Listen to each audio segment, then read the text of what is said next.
Denise, you're the owner of the most famous shin in Ireland and possibly the world.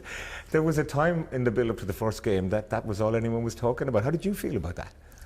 Yeah, I mean, it was obviously a challenge that was a bit rough, and at the time I was in a lot of pain. So the first thing that went through my head was, wow, am I going to miss this tournament? And that was going through my head, but within a few days, getting the results back, it was just a bone bruise and some soft tissue damage. So within a few days I was back, and the medical staff were excellent to get me back fit as quick as I could. But yeah, to see it all over social media was a bit stressful for me. Something I didn't really want to focus on. I wanted all the attention to be on the team and to be on our first game. But yeah, I was happy I was able to play the game the other night. Vera said that it was going to be very painful. I mean, how painful was it? Yeah, it was sore in the game, but the medical team done a few things before the game to make sure I wasn't in that much pain. And I think, honestly, Tony, the adrenaline just was so high, I didn't really feel anything. That moment before you went out, that's a kind of a special moment. Clearly you heard the Irish fans from outside. How did that feel? It was unbelievable. I can't even describe it. We were in the tunnel waiting to walk out, and we could already hear the Irish fans, and we were just all smiling and looking at each other, and it was a moment I'll never forget. And then walking out, you know, even to do the warm-up, they started singing right away, and that's all you could hear in the stadium was Irish fans. So definitely have the best fans in the world, but it was an unbelievable experience for our opening game. The fact that you were smiling, that said a lot. The build-up has been long, but this is what you've been waiting for all your life, and you were going to embrace the moment. Yeah, 100%. Look, it was a nerve-wracking moment. It was the first game in the World Cup, our first major tournament, something we've never experienced. But for me, before I went into that game, I said I'm going to enjoy it, and that's what I done. And yeah, it was an absolutely fantastic experience, but we're looking forward to the next game now already. Before I move on to the next game, though, I mean, what a game it was. I mean, you know, by the end of it, it was Ireland on the front foot looking for that equaliser. It was so unfortunate that we didn't get it. Yeah, of course. I think after half-time we really pushed on and we created a lot of chances, and in my head I thought we were really going to score the amount of chances we created, but it wasn't meant to be. In the end, it was a very tough game. Australia are 10th in the world, and I think we can take a lot of positives out of that and bring it into the Canada game. You look at recent games against France and USA, and you know, we've more than held our own against better quality opposition, people would say. Yeah, definitely. I think we have great talent in this team, and I think we don't fear anyone now. We can play against anyone in the world, and as you said, you've seen that against USA and France and then Australia. But I also think the subs, that I have to give credit to the subs that came into the game the other night. They made a massive impact, and I think they changed the rhythm of the game for us. So not just the starting 11, but the subs that come on are hugely important, and the whole bench is hugely important in this tournament, and going forward that's going to be massive for us. I want to give particular praise, I guess, to young Abbie Larkin, the youngest girl in the squad. I mean, you know, no fear as well. Honestly, no fear. She's a little gem, Abbie, and I've been saying it in training leading up to this game. Like she's a different player, and she's been excellent.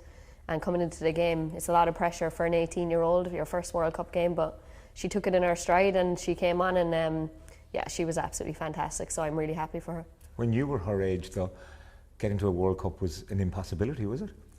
Yeah, it was tough back then. I don't think we had many resources as we do now, facilities and investment, but yeah, I would have dreamed to be at a World Cup when I was 18 years old, but it just wasn't possible back then. And but always in the back of my mind, I did have that belief that someday I was going to make it to a World Cup, and I'm just really grateful that I'm here with this group of players. Some of them I've been playing 10 plus years, and it's great to be on this journey with them.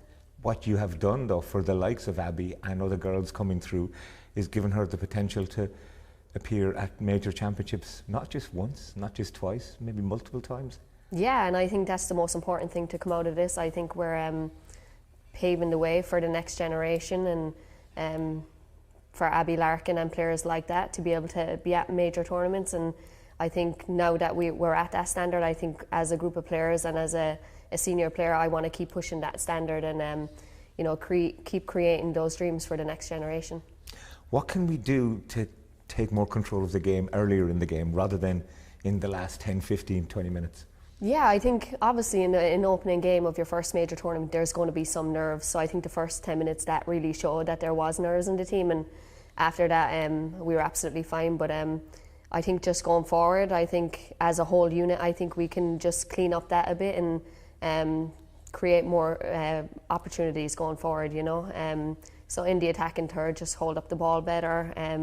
Myself giving better passes in and stuff like that. It's just little things, fine margins that we need to clean up on. So how do you get yourself maybe that further 10, 15 metres forward though? Yeah, I really want to, but I'm obviously concerned against these big teams that on the transition they're absolutely fantastic. So in the back of my mind, I want to be there to be able to protect that back line, and hopefully going forward in the next game I can get that bit of an edge and get forward more. But my first thought is defensively I need to be aware here, and they had a very fast attacking line, so that's where I needed to be in that game.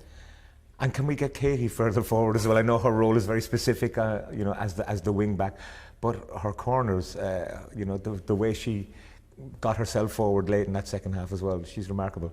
Yeah, she is. She's absolutely fantastic, and Katie can play anywhere on the pitch. So yeah, she's remarkable, and it would be good to get her forward. But I think also in the left back position, she thrives back there, and I think having her back there is huge for us. But also if she's up forward, she can score goals. So it's a tough one, and that's Vera's decision at the end of the day. And are we flexible enough tactically that we can change in game? More to the point, will Vera change in game, do you think?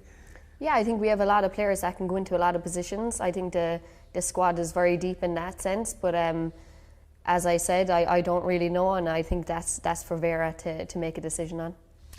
Looking at Canada, and I'm sure you, as much as anyone, is aware of how strong they are. I mean, what should we be looking out for from them? Yeah, I mean, they're recent Olympic champions. They're a fantastic team. I think their whole squad, their whole starting 11 is really strong. I think their outside backs, watched a little bit of the game yesterday, and I think they're very quick, very dynamic. They get up and down, and then you have Jessie Fleming in the midfield, who's a key player for them. So yeah, and then you have Sinclair up top, who has 40 goals, and she can score from anywhere. So I think they have strength all over the park. But for me, I think the focus is on us, and I think we can look at and see what we can do better and how we attack them. The 0-0 though between Canada and Nigeria, that must give us not just hope but a really positive buzz. Yeah, definitely. I think the group is wide open now again, and anything can really happen. So for us, we're just really focused on this Canada game now. We'll regroup tomorrow after this day off, and we'll get back to work and see what we can do to get the best results. Well, I'm sure the Irish fans are following you to Perth as well, as we all are, the nation is, and we wish you the very best of luck, Denise. Thanks, Tony.